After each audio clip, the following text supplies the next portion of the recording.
Hello and welcome to For the Love of Truth. I'm called Adrian. This is episode 216 and is one in the Back to Health series. In this episode, we are speaking to a man called Tony. Tony very kindly agreed to share his story, and I think you'll find it fascinating. He had his career as a pilot ended early by an unexpected heart attack when he considered himself to be reasonably fit and healthy. And certainly the medical test he was having at the time as part of his career as a pilot indicated that he was in, I would say, reasonable shape, if not good shape. I'm going to leave Tony to explain the rest of his story to you, but I would encourage you to listen to this episode in its entirety. There are some real gems of information and knowledge with regard to this man's discovery of his health process that I believe could be very useful for you as well. Hi, Tony. Thanks very much for joining me on the show. Thank you, Adrian. It's brilliant to be on. I've thoroughly enjoyed watching your videos, and I've gained an awful lot from your website over the last year or two. So thank you for that. You're doing a great job. All right, I appreciate that. Thanks very much. So you have quite a story to tell about your health, don't you? Do you want to start by telling me what life was like beforehand and what you were doing? Okay, well, my adult life began as an electrical engineer working on power system design. But I very swiftly moved into the Air Force with aspirations to be an astronaut, as you do. And I spent 16 years traveling around the world and finding how the world worked really with the Air Force. And that was great. But then in 1999, I decided to move to the civilian world and became a pilot with Virgin Atlantic. And again, that was a wonderful job. And I anticipated being in that job until I would retire at 65, but unfortunately in 2014, I had a very unexpected heart attack. Now, leading up to that point, I suppose physically I was slightly overweight, one could say, but as a pilot, as an aging pilot, you get medical checks every 6 months, and those include an ECG, etc. And so there were no indications at that point that was anything particularly wrong with me. And this is why it was a bit of a shock to both me, people who knew me, and of course the doctors. And so on the face value, I suppose I didn't appear particularly ill before I had the heart attack. But then obviously life changed very much after that. Okay. All right. So it really was a bolt from the blue, as it were. Yeah, I think so. I mean, I was following all the guidance that you would expect people to follow. So the standard sort of eat well plate diet that's pushed out by the mainstream. I was following that pretty well. I was on a low-fat diet. Sorry. I was exercising. I was a little bit of alcohol, but in moderation. I didn't smoke. I didn't do drugs, anything like that. So I would be the sort of typical model of a normal person living by the rules, if you like. So it was a bit of a shock. All right. So what happened then? I presume your life got turned on its head. Yeah, it was because it all happened very quickly. I did a trip to Cape Town in the Christmas of 2014, and I got back on Christmas morning, actually. Now, I hadn't felt particularly well in Cape Town, but I got back and I sort of slept. And when I woke up, I felt like I'd been beaten up. I didn't know what was wrong, but it was Christmas Day, so I cracked on, but made a mental note that I need to see a doctor just to see if there's anything underlying. Yeah. And then when I did get to see the doctor, he said, well, I think you should go to A&E straight away. I think you might have had a heart attack. So I did that. And sure enough, when they measured the troponin levels and looked at the ECG, I definitely had a heart attack. Oh, good. And so I was sort of rushed into the cardiac ward, and a cardiologist very kindly stuck a stent in, did an angiogram, and I ended up with a stent. And it revealed at that point that I had quite a lot of atherosclerosis in my coronary trees. So the one they stented was 97% blocked, but there was another major artery that was 50% blocked, and a couple of other ones that were significantly blocked. And so this stuff was obviously rife in my heart. And also I realized I was pre-diabetic. My HbA1c was quite high. So I was obviously drifting towards type 2 diabetes. And when I looked at my weight, in reality, I was about 3 stone overweight. Okay. And so that's the state I was in immediately after the heart attack. Okay. And what was life like after that for you then? Because I presume they put you onto some drugs and stuff as well, but I presume your energy levels were shot and everything. Yeah, well, actually, as soon as the stent went in and my heart was sort of opened up again, I didn't feel too bad. And I went, as you say, onto the standard, what would be called the standard regime of drugs post-heart attack. And that's about 5 or 6 drugs. So they include things like beta blockers, ACE inhibitors, clopidogrel, which is an anticoagulant, so that the stent that's been put in there, it doesn't focus sort of coagulation, so that there's a drug that sort of prevents that happening. Aspirin to thin the blood, and of course statins, which are supposed to lower your cholesterol levels. So I had about 5 or 6 drugs at that point. But I didn't feel too bad, and I got straight back into exercise. And I set myself a goal of doing a half Ironman that year, just to prove to myself that it wasn't the end of the world. Oh, I wasn't allowed to fly anymore because the CAA took my license off me. But at least I didn't want it to be such a downer that I got depressed. So I thought I'll set myself a physical goal, and I worked towards that. Yeah. And I think that journey in the end, it took 8 months. I was going to do one in 6 months, but unfortunately I fell off my bicycle. I had a pretty bad crash on the bike and broke my arm and things. That set me back a couple of months. Yeah. But I did manage to complete the half Ironman in the August of 2015. Yeah. And after that, I didn't really recover. This was when the problem started to happen. Normally I recover reasonably quickly from exercise, and I never really recovered from that effort.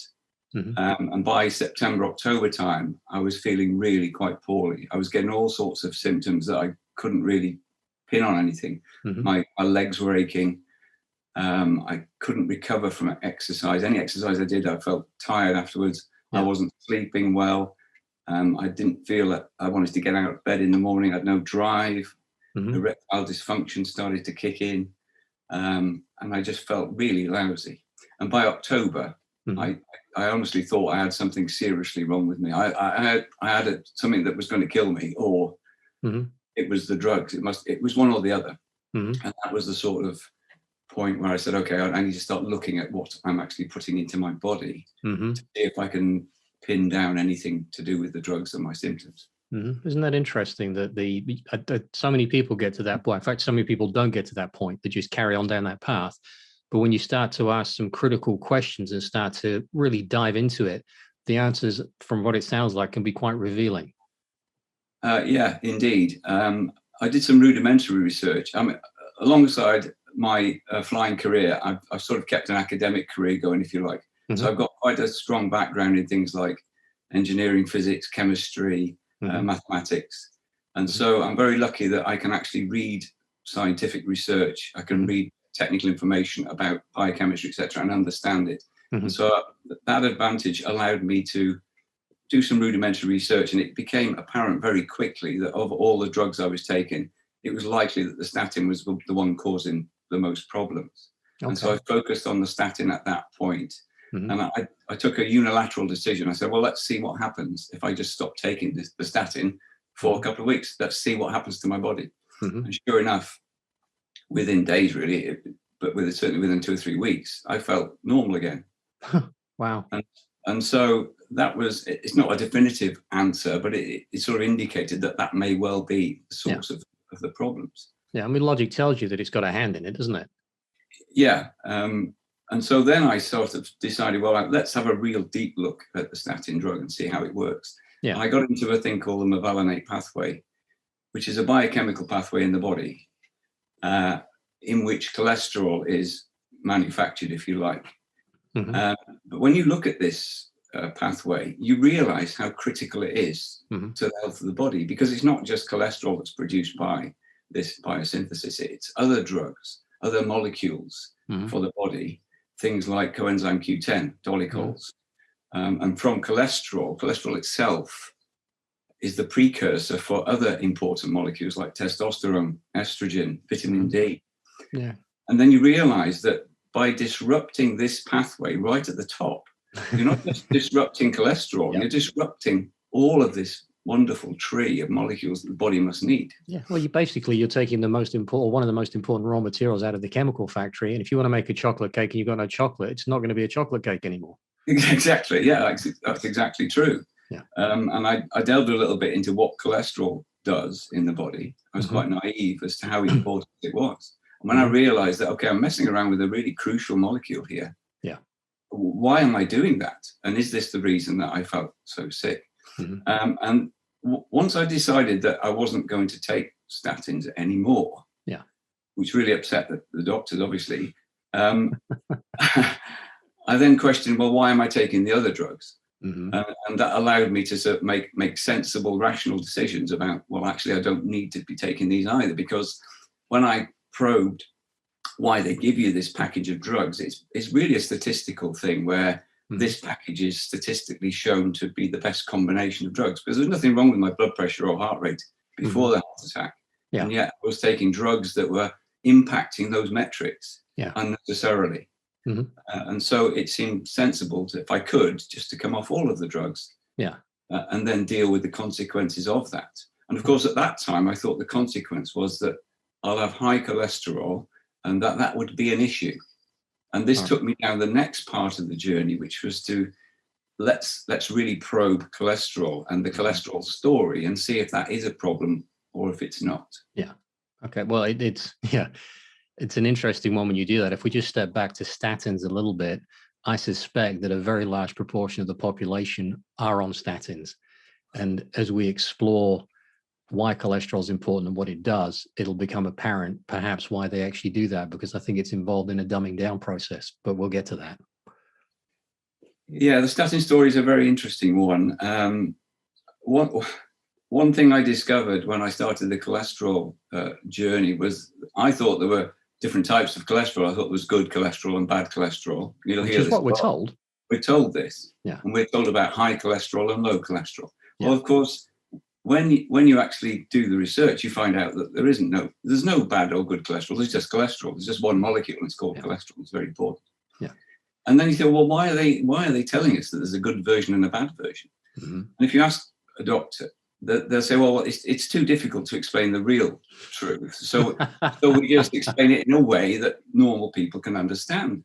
And I said, but by doing that, you're giving them the impression that there's something bad inside them that needs to, if anybody hears there's something bad inside them, they want to get rid of it. They want to lower it or remove it. And this is the rationale for saying, I'll take that drug, because that drug definitely does lower this cholesterol. And if you think it's the bad version, then that's great. And that's how they sort of market the drug. And that's why so many people are convinced to take this thing that they don't need. And I think that the human body is very resourceful. And so if you're on a low dose of this drug, there's probably enough compensation naturally within the body to sort of ward off the side effects. So you wouldn't probably feel any side effects. A bit like flying in a crosswind. You just angle the plane a bit differently, don't you? Yeah. But I think I was on the full dose, the maximum dose of statins. And so that was impacting my body to the extent where it just couldn't compensate anymore. And I was getting manifestations of the sort of lack of cholesterol that my body wanted. And if you think about the high and low aspect of this story, I thought, well, what is high cholesterol? What is low cholesterol? And when you think about it, if you go into the high street and measure people's cholesterol, you get a broad range from 3, 4, 5, 6, 7, 8, whatever. Most of them will sort of gravitate around 5, but there's a spectrum. It's not a sort of a normal distribution, but it's very similar to that. And the key point is that all of these people are healthy. They're not sick because their cholesterol is above an arbitrary value, which has been picked out of the air. But by drawing a line on this graph at 5.2 millimoles per litre, or whatever they did, they then delineate everybody to the right of that as high cholesterol. And this is then the reason to give them a statin, which is nonsensical. It's good marketing. It's very good marketing. and I think this is what drives a lot of this health stuff. It's people have the perception that pharmaceutical companies are there for their health benefit. And whilst some of the stuff they produce might be useful, it is driven by profit for shareholders. That's their primary goal. And I've got no problem with that. They are businesses, and their primary aim is to service their shareholders. But people think that is not the prime driver. They think that the pharmaceutical companies is working to make you healthy. But that's a terrible business model. If you need people in your business, you need them sick and alive. You don't need them dead or healthy.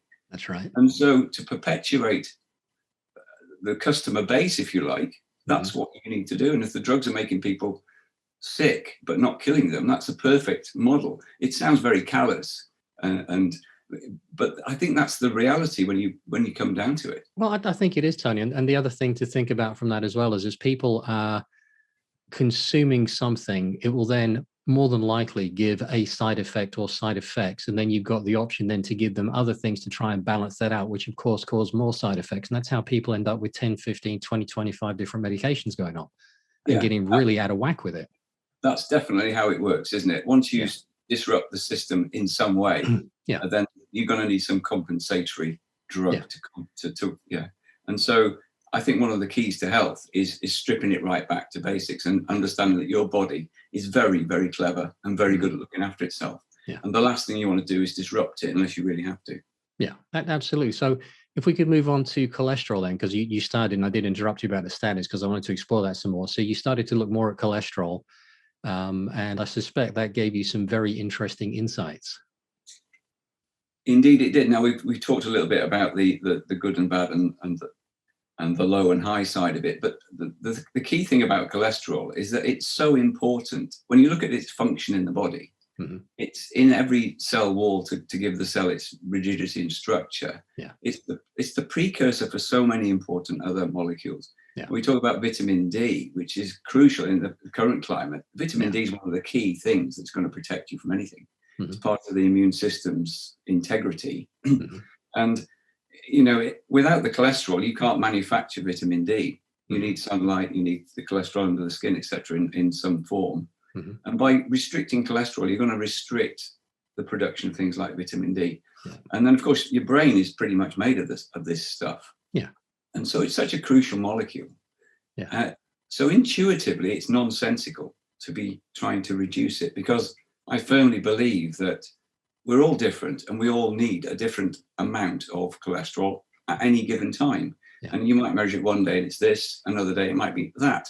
Mm-hmm. And that will be determined by the body listening to itself and manufacturing this molecule to requirements. Mm-hmm. And it's a very complex molecule, cholesterol. It's got hexagonal rings, pentagonal rings, carbon chains. It's a very complicated thing to make. Mm-hmm. And so the body's not going to make it unless it needs it. It's got better things to be doing. Mm-hmm. And the other thing I looked at was the impact of diet on cholesterol. Mm-hmm.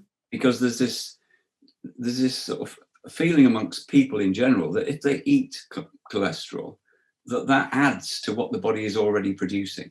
Mm-hmm. And I very much get the impression that the body's not that stupid. And if you add through the mouth exogenous cholesterol, mm-hmm. the liver says, oh, thanks very much. I'm going to down regulate my production, because that mm-hmm. means I can get on with something else. Mm-hmm.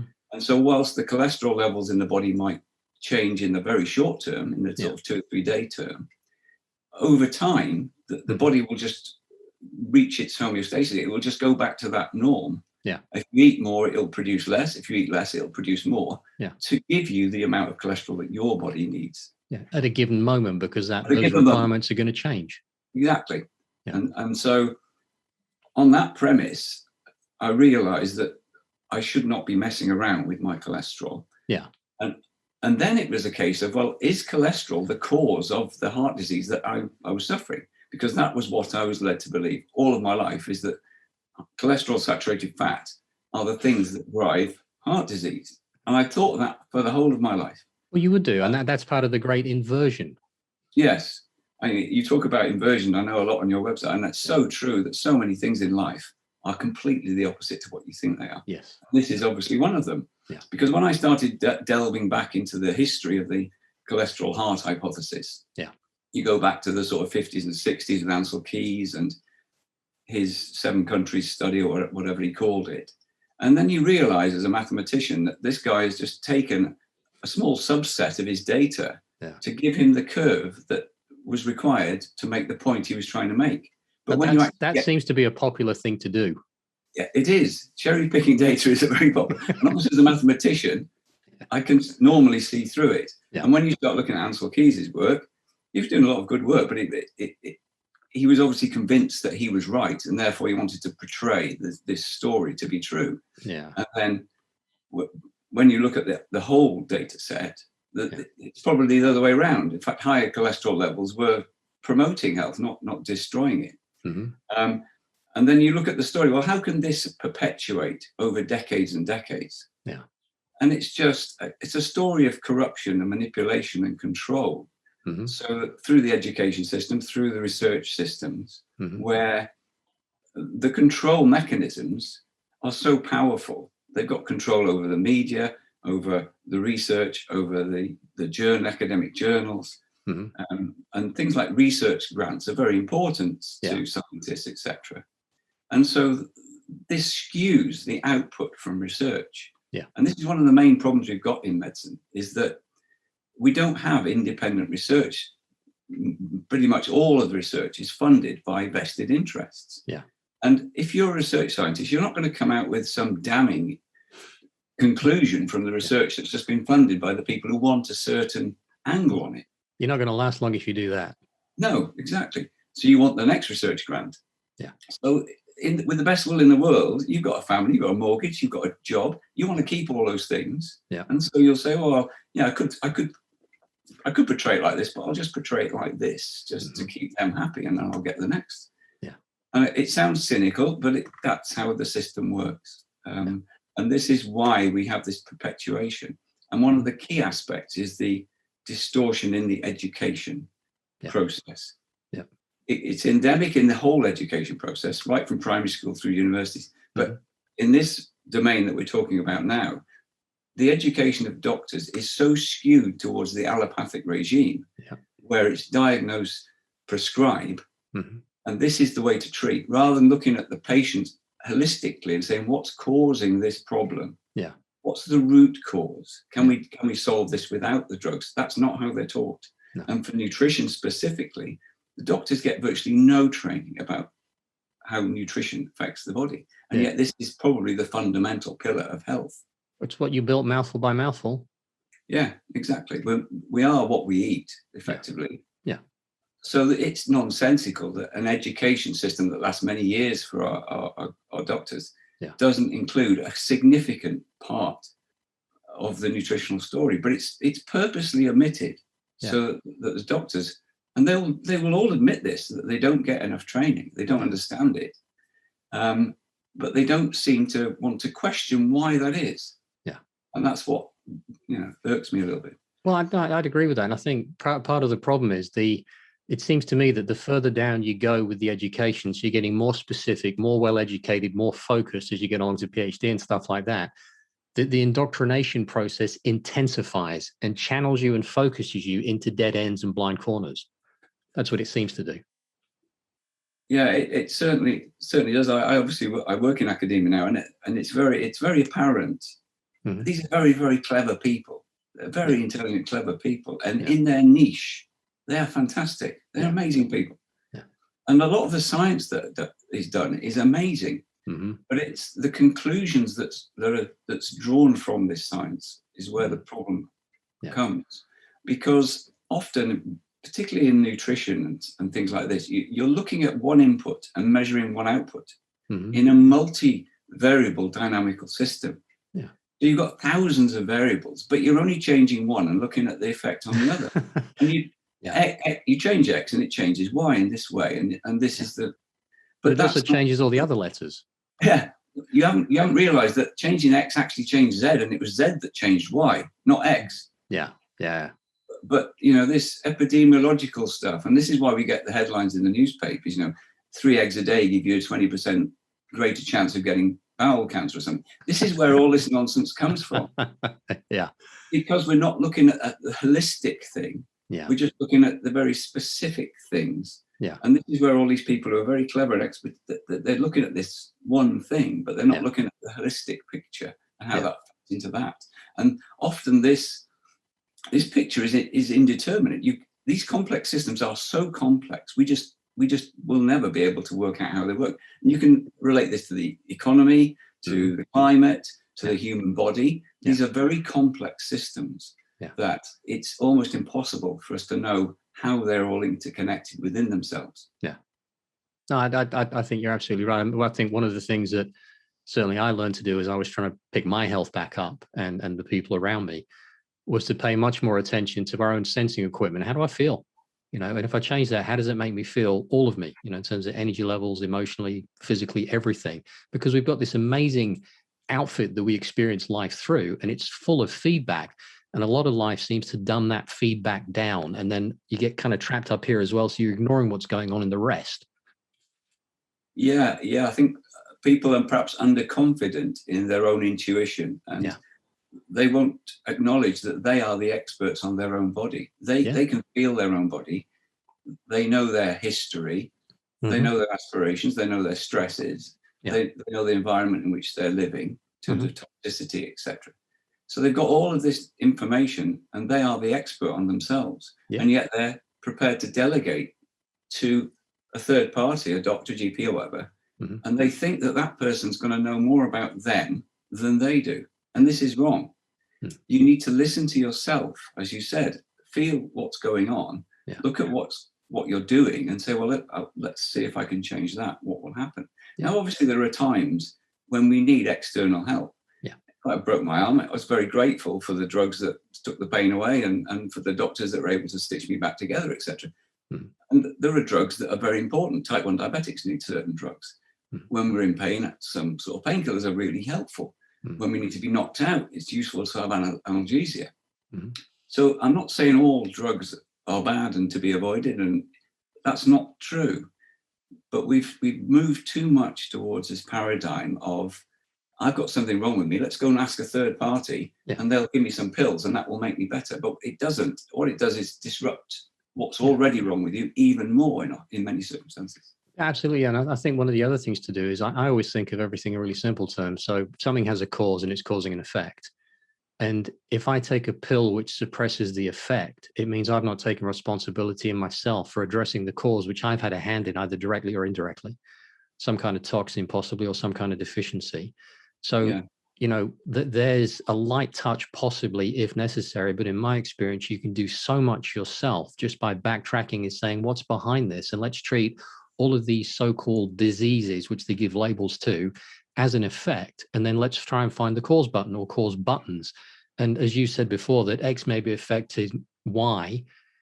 It could be that your effect is actually triggered by something else way up the chain. If you get to that, there's a cascade of other things that you're not even realizing are going on yet because they're not serious enough.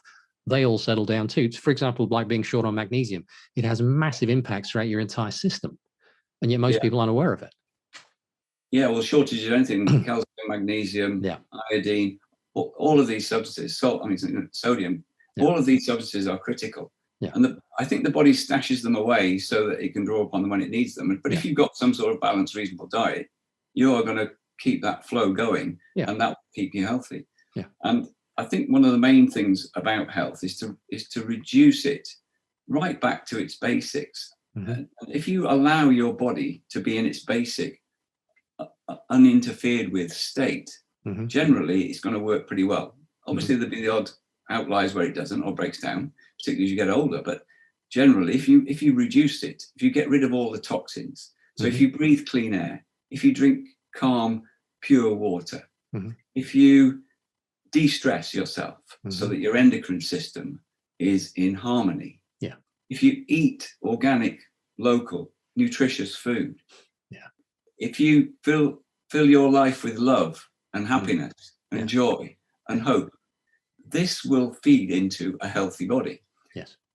Because the body's not just a physical thing. It's obviously there's a soul, there's a spirituality to ourselves, and that's ignored by the whole of medicine. Really, that's dismissed as bunkum.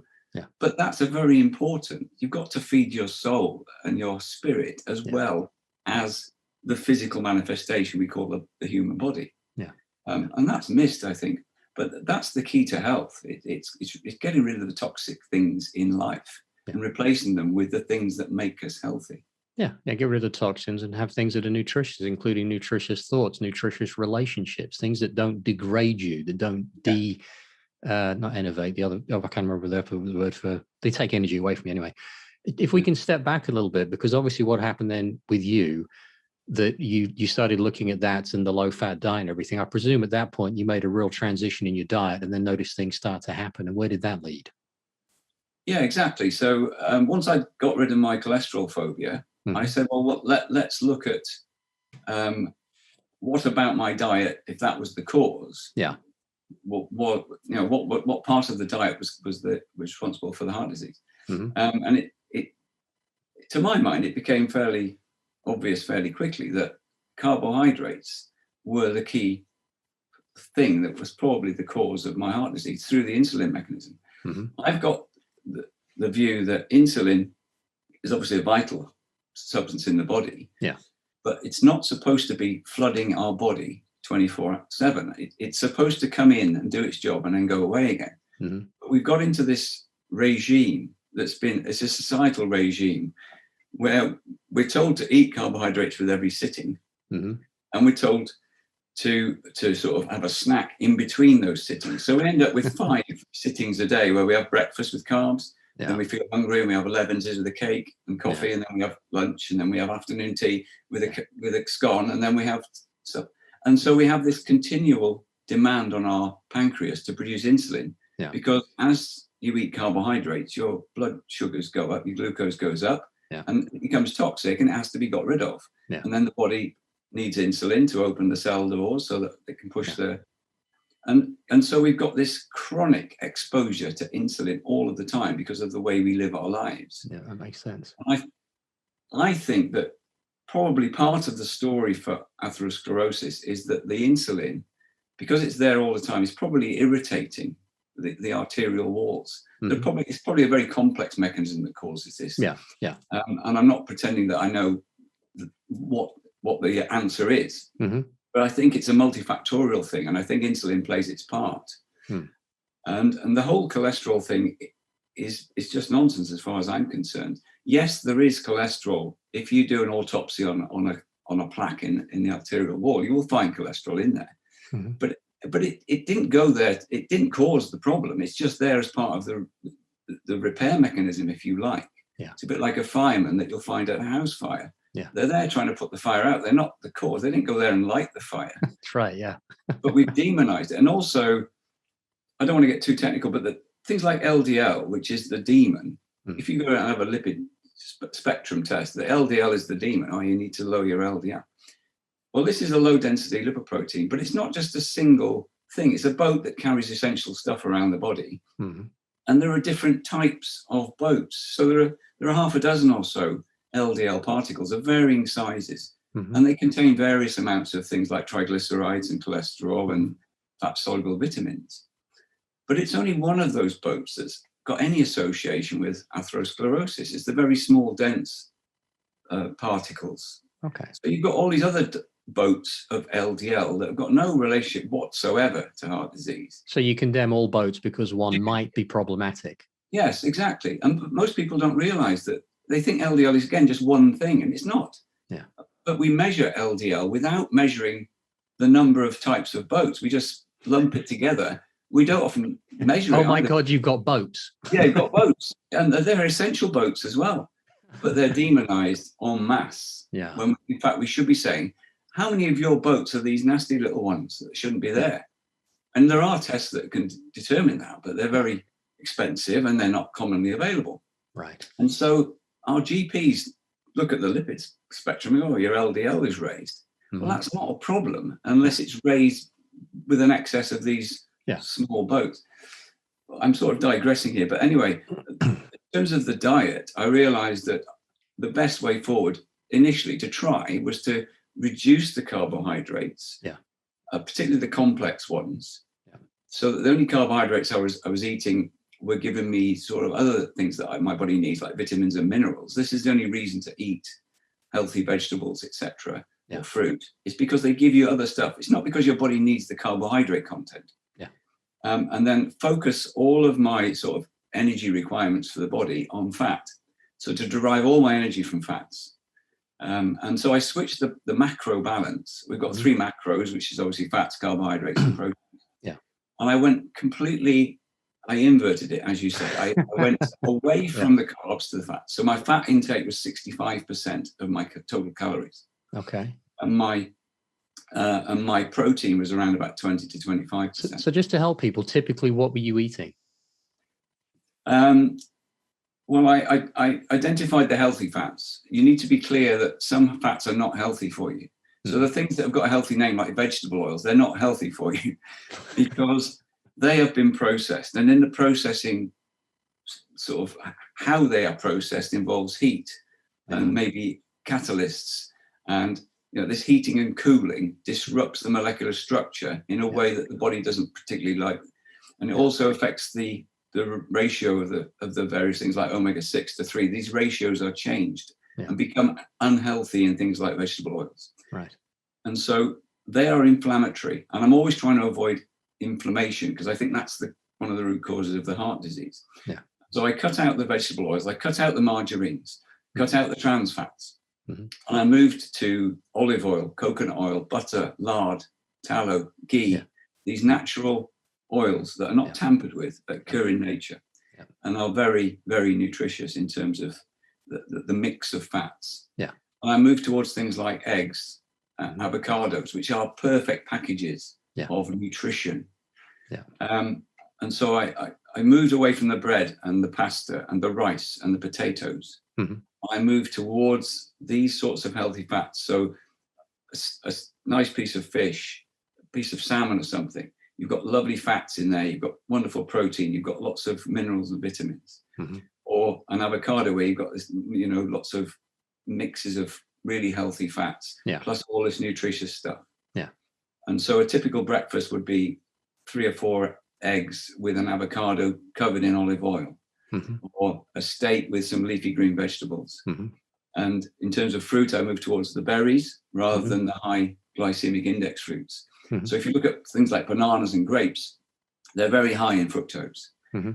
So if you're doing an Ironman, it's quite good to eat grapes and bananas because you need that immediate energy. But if you're sat watching the television and you want a piece of fruit, you're better off gravitating towards blueberries, blackberries, raspberries, strawberries, because they're not as high in terms of their glycemic load. And I tended to cover everything in fat. So if I have any berries, I'll cover it with clotted cream and double cream and all of this stuff. And I cook everything in olive oil or butter, etc. And you'd be surprised how hard it is to get that balance of fat into your diet. But after I can a while, imagine, you get used to it. And of course, fat is twice as calorific and it's very satiating. So per gram, it's twice as calorific as, say, carbohydrate. And so on the plate, obviously the proportions, you get used to what looks like a balanced plate for what you're trying to achieve. And I nibble on things like nuts and cheese and stuff like that. One of the mechanisms that makes this work is it makes you not hungry. Because a side effect of insulin in the body is that it blocks the signal to tell your brain that you've eaten a load of stuff. It blocks a thing called leptin. And that's the signal to your brain to say you don't need to eat any more food. This is why people are continually hungry if they're eating carbohydrates. Because the brain's never getting the message that it's eaten too much. Whereas once you get onto this high fat regime, the signaling system works in the endocrine world. And you're never hungry. I'm never hungry these days. And that's what regulates the calorific intake. And that's why you lose weight and return to your natural healthy weight. So how much weight did you lose then? It was about 50 pounds. So wow, my metrics, this happened very quickly, about 5 months this took, and it was in 2016 by this point. And I did a number of short trials on the ketogenic diet, basically. So I did a 5-day trial and then a 2-week trial, and then I went full on. And once I went full on, my weight went from about 15 stone to about 11 and a half stone. My waist went from 38 inches to 30 inches. My athletic performance went off the scale. I mean, I used to run a half marathon in 2:23 and it went down to 1:44 very rapidly. And then my 5K time went from something like 31 minutes to 21 minutes. I mean, it's just extraordinary change. My ability to perform athletically.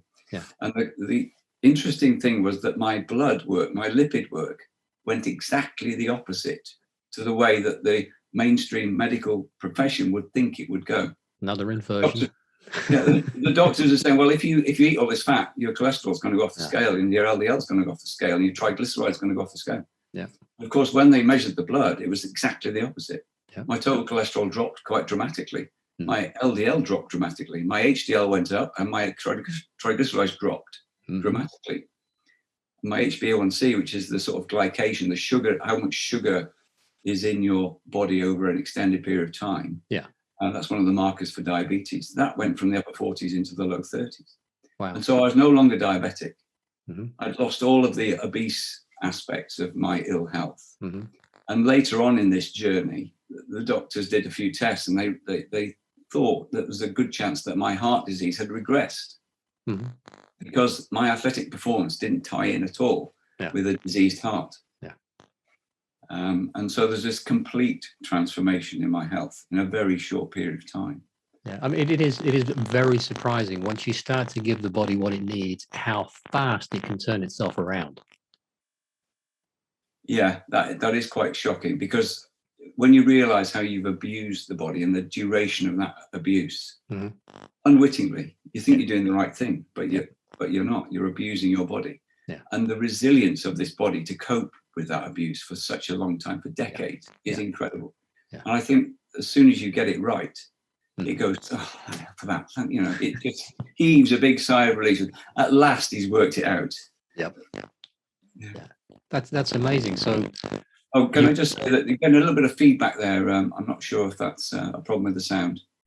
So we were talking about diet and going to a high-fat diet. I bet your doctors had something to say about that.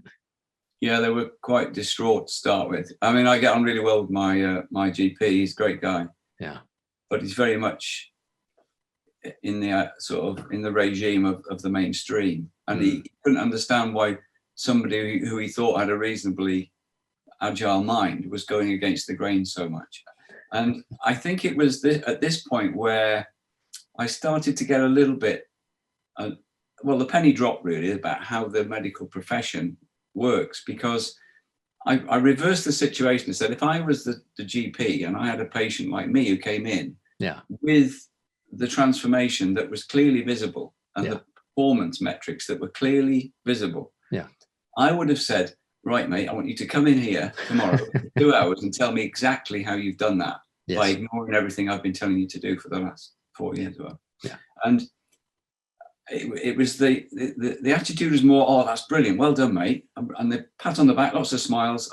We're so pleased that you've healed yourself. And that was the end of it, because they didn't want to have that. And I said, well, surely you want to know how I've done it, and then I can maybe help your other diet, because I know how to reverse type 2 diabetes perfectly naturally now. You've got loads of diabetics at this practice. I could make them all well, and they don't need any of your drugs. And it was that point where, no, we don't want any of that. You just move along now, and well done, and carry on. And it was that point where I realized that I had a big fight on my hands to get this information out. And of course, when you try to explain this to people, or to try and get them to look at the data and the research to find the flaws in what they think is true, you get a lot of barriers, you get a lot of abuse, a lot of ridicule, marginalization. And it's quite an uncomfortable journey, and it takes a lot, but there's so much at stake here.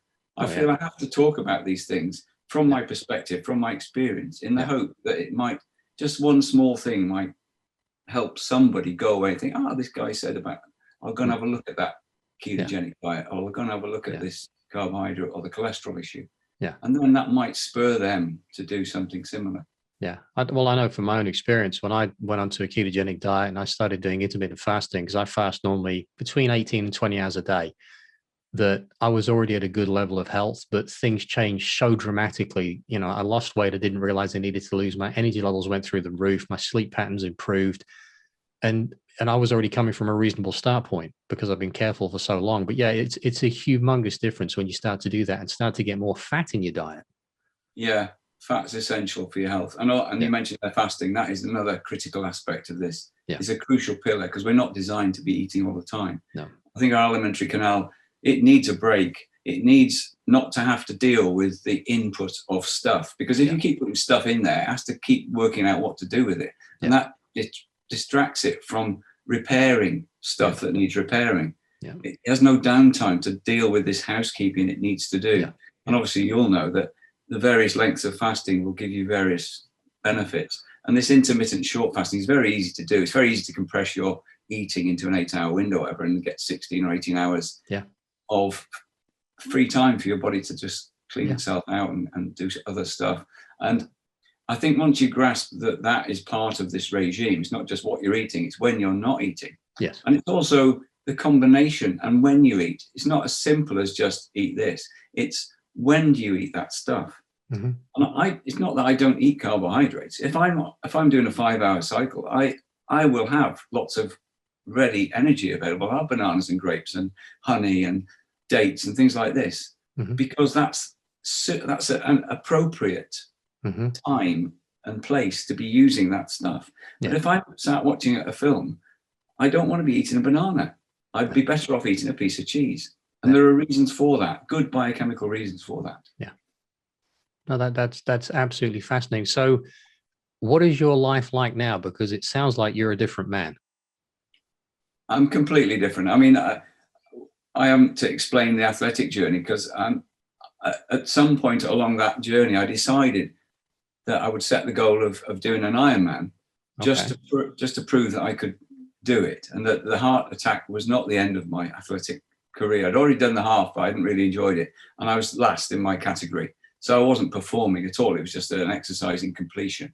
Yeah. So is an Ironman where you swim the Channel, you cycle across Europe, and you climb the Himalayas for fun on the same day? It sometimes feels that way. It's a 2.4 mile open water swim, followed by 112 miles on the bike, and then a full marathon run at the end. All in the same day? All in the same day. It took me about 15 hours the first time. Okay. So it's a long day at the office, and it's a huge strain on the body. Yeah. And I know it's probably not the most sensible thing, because the body's not supposed to be doing that. And I wasn't stupid about it. I actually saw 3 or 4 cardiologists. I went through a lot of tests. Mm-hmm. They put me through a lot of really hard stress tests, and I did build-up races, etc. Yeah. And so I was fully trained. The cardiologist thought I was mad, and one of them said, "You probably will die either training or doing the event." He said, "I don't value your chances of finishing this thing alive." And I thought, well, fair enough. But then you got the other end of saying, "Well, go for it."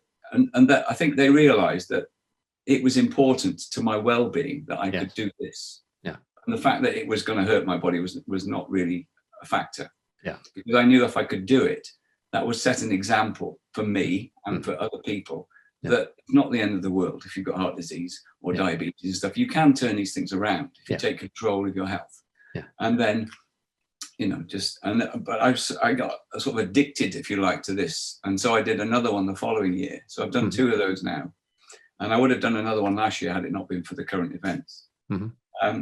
And my goal now is to go to Kona, which is the World Championships for Ironman, and compete there.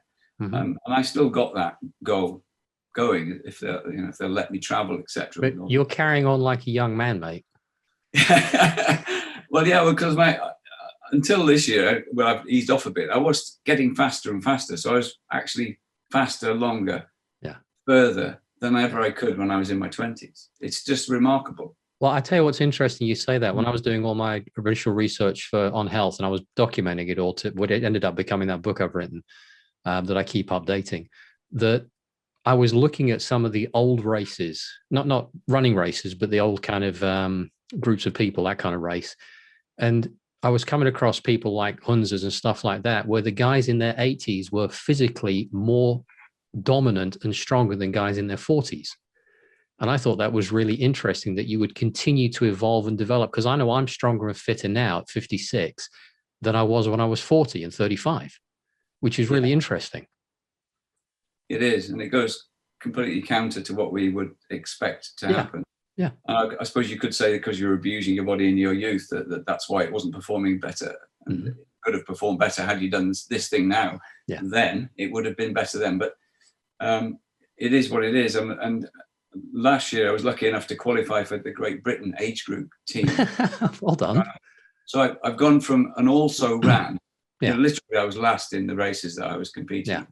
To being able to compete on the international playing field, and that to me is something I would never have thought possible.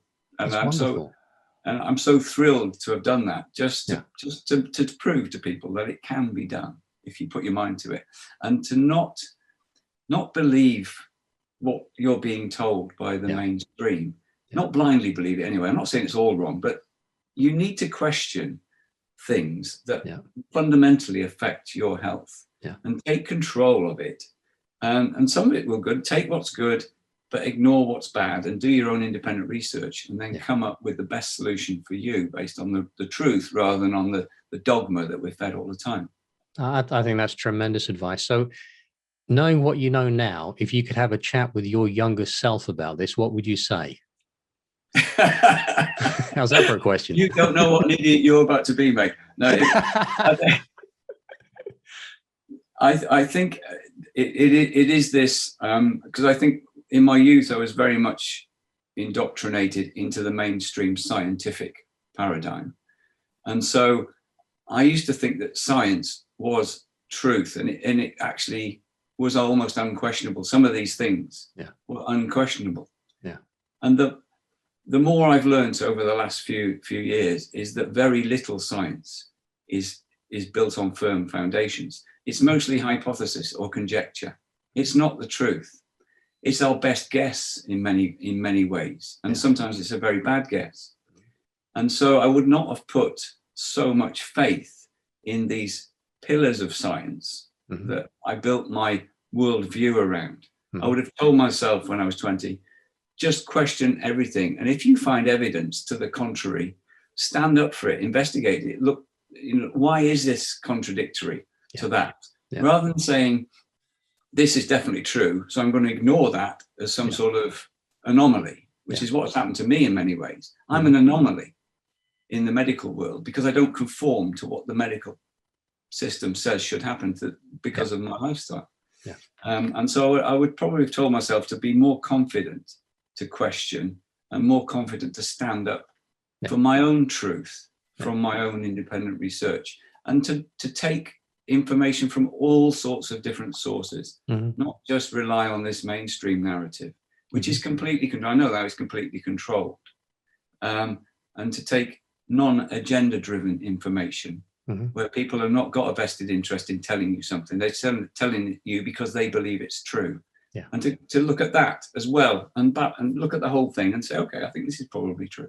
Yeah, that's right. That's what I encourage people to do. Someone said, you just want me to think like you. And I'm like, God forbid. No, I want you to think like yourself. Exactly. Because your view is hugely important. I can tell you what it looks like from where I'm stood. What we need is what are you stood? And this is why conversations like this are so beneficial, not just for, for the people listening and watching this, but it's also for us because there's so much more information going back and forth at other levels too. And we're all learning from this and expanding our horizons and getting a broader view of the map of the territory. So we can look at it and go, actually, that needs to be moved here now. Because I changed my view a lot, not in big areas these days, but little small kind of precise movements just to get the thing lined up better.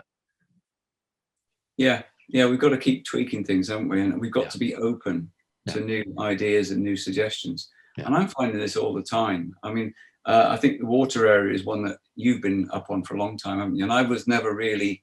Well, not really. I've been up on it for about 7 months. Yeah, but I think water's got a huge role to play in health. Oh, There's a lot more water than meets the eye. When you look at the way it responds to frequencies, the patterns it makes and stuff, there's so much more to this substance than meets the eye. But we've sort of ignored it in many respects.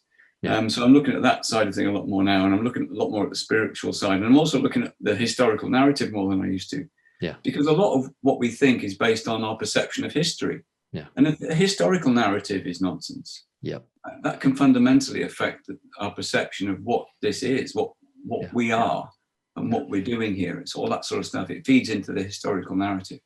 Well, this is why. Sorry, I said there's more and more evidence, I think, that the historical narrative has been tampered with, along with most other things. That's a polite way of putting it.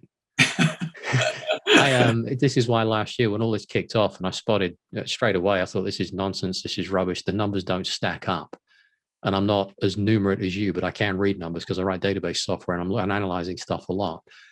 But I decided, you know what? I'm going to kick everything out that I've been taught. Everything that I've been taught, this is the way it is. I'm going to throw that away and I'm going to go discover for myself, because everything else I've learned myself has been so different to what I've been taught, but it's been accurate and it works.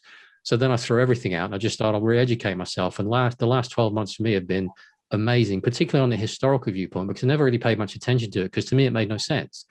But as I've got further into that now, and it's like, wow, that's so different. But you're right. What's happened then shapes what you're looking at now. And you can't, when you get a broader view of what's gone on, you can have a much better grasp of what's happening right now. You can see the path it's taking. Yeah, I mean, the current events, this is going off the topic of nutrition, but I think the last 12 months have been hugely interesting for me to watch play out. Yes. I was aware there was a lot of fraud going on right from the outset. I was looking at the data from China and from the Diamond Princess cruise ship and from Italy. And so by March, I had a pretty good idea of what was playing out. Yeah. And then to see it play out in the way it has, I would never have believed it possible to fool so many people so convincingly for so long. Yeah. It's almost the entire population of the planet think one thing is happening, when in fact something completely different is happening.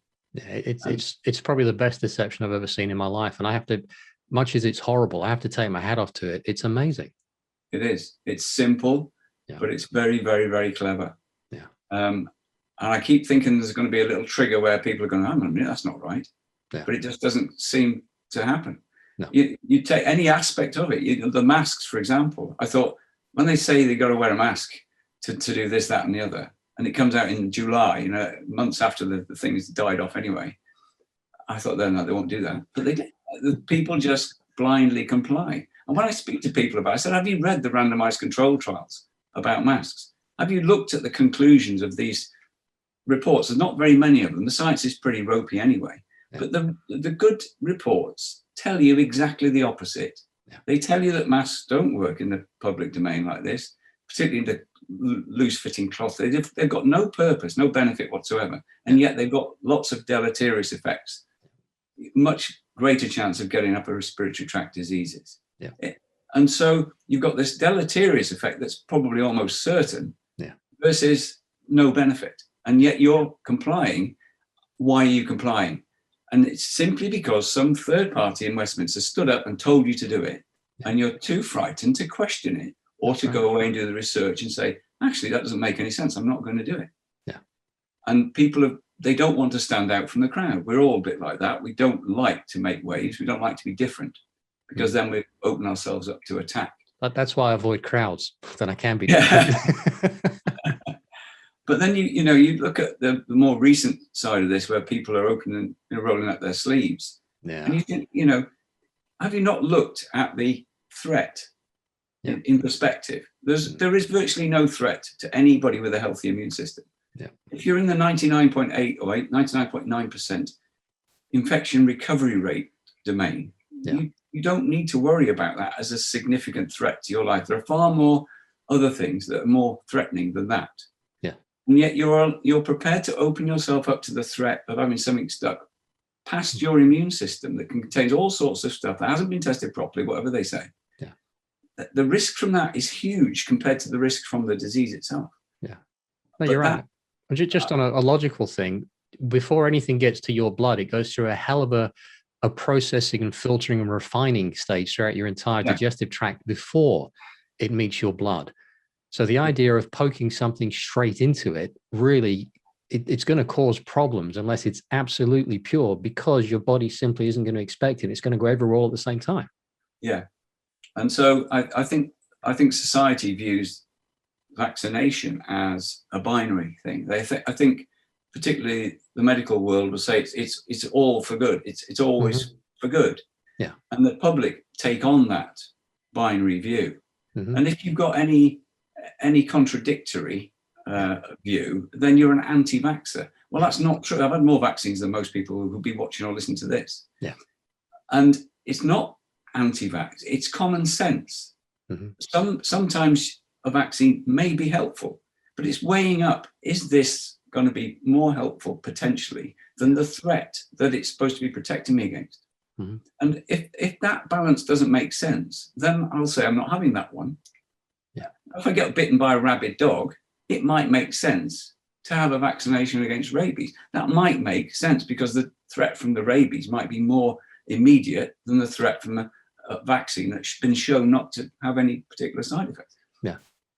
And that's a common sense decision to me. It's not being pro-vax, anti-vax. It's being, what's the chances of this damaging me versus that damaging me in this particular circumstance? Yeah. But that doesn't seem to be the way that people think. No.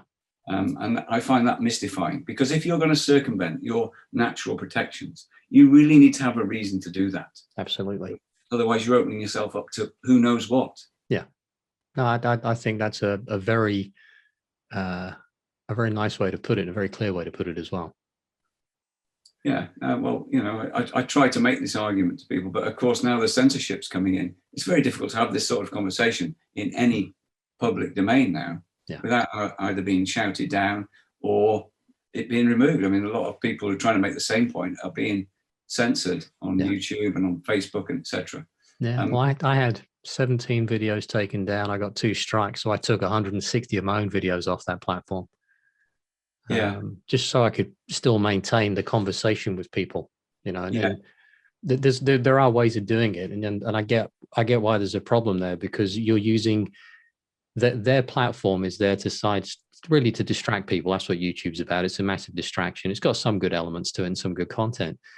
We are using their platform against them, so they've got every right to be pissed off about it. But you can be smart, you can be clever, you can be discreet, and you can still make the point. Yeah.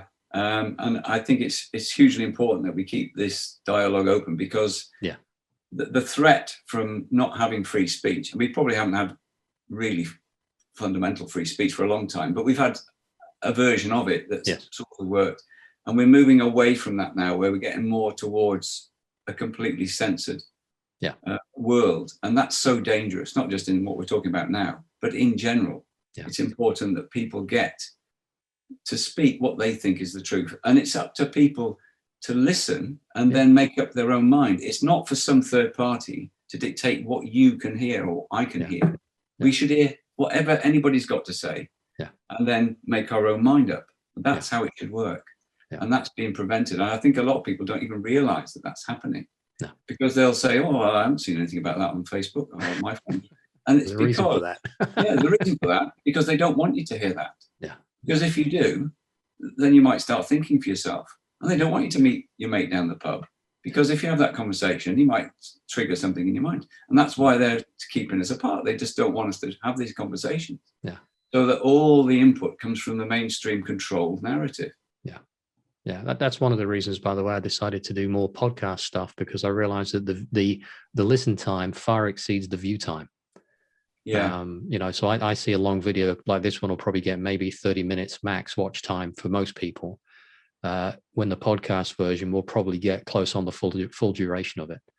So really? I'm definitely heading back, because people can listen to it while they're walking, while they're working, while they're making dinner, when they're driving. They can do a whole load more than they can with the video. So I'm spending a lot more time retraining and focusing on better quality audio and making the audio content for people. And they don't have to look at us either, which is probably beneficial. That's probably a blessing. We both look pretty similar, don't we? Yeah. Well, I think we're both in remarkably good health, and we will stay that way because we're mindful about what we expose ourselves to, and we've taken time to work out what works and question things. And so, well, actually, I feel better when I do that, and I feel worse when I do that. So I'll do the first one. Yeah. That's common sense. I mean, I'm not sure what damage I've done over all those decades, and so I don't give myself any particular duration going forward. But I'm so happier within myself. I feel healthy. People think I look healthy, and and that's all that's important. It's living in the moment and feeling good. It's not just about longevity. There's no point in living for decades and you're living in a home and unable to. That's not living. That's living. That's being alive, but it's not living. Exactly, and we need to make that differential. I think that's been lost a lot in the current events, where there's this fear of death, and that's not what you need to be fearful of. You should be fearful of not being able to live whilst you're alive. That's beautifully put. Yeah. So, if you could sum up, what would be a kind of closing message for people that you'd like to give, given your journey and what you've seen around you? I think. Overall, it's listen and think for yourself. Do not be completely tunnel visioned in the sort of inputs that you allow into your decision-making process. So be open and then rely on your innate common sense, your intelligence, and your own knowledge of your own body and self to act in a way that is best for you, and not in a way that just follows some sort of arbitrary accepted pathway that's presented to you. Just be confident in yourself, because you know yourself better than anybody else. Yeah, brilliant. I can't add to anything to that, because that's the kind of thing I've been saying to people for a long time now as well. That's good. Well, it's been great talking to you, Adrian. It's lovely. Likewise, it's been a great pleasure. I've really enjoyed it, and I'd be more than happy to have another chat sometime in the future if you want to explore some other subjects as well. Oh, it'd be lovely. I mean, I'd love to talk to you about the economy or the climate and things like that, which again are these versions which impact people. Okay, well, I'll tell you what. Let's what I'll do is when we get this one wrapped up, we'll set another date to do that. I'm having a chat with Tom Barnett tonight, and one of the subjects we're going to be talking on there about, along with many, is about greenwashing and how the whole green thing's a complete mess and a fraud. Yes. And they're misleading people with that as well. But we'll get to that. But I think that could be a tremendous thing. And that may be a subject that's just too sensitive for YouTube. And if it is, then I'll just do a quick pointer, and then we can really step into it and put it on, BitChute Brighton on my podcast, and we can have a nice in-depth chat and not worry too much about what's said. So that might be interesting as well. Yeah, indeed. I'd love that. Yes. All right. Well, thank you so much. It's been a real pleasure seeing you, and I look forward to the next time. Take care of yourself, buddy. And you, sir. Take care. Bye. Take care, mate. Cheers now. Bye-bye.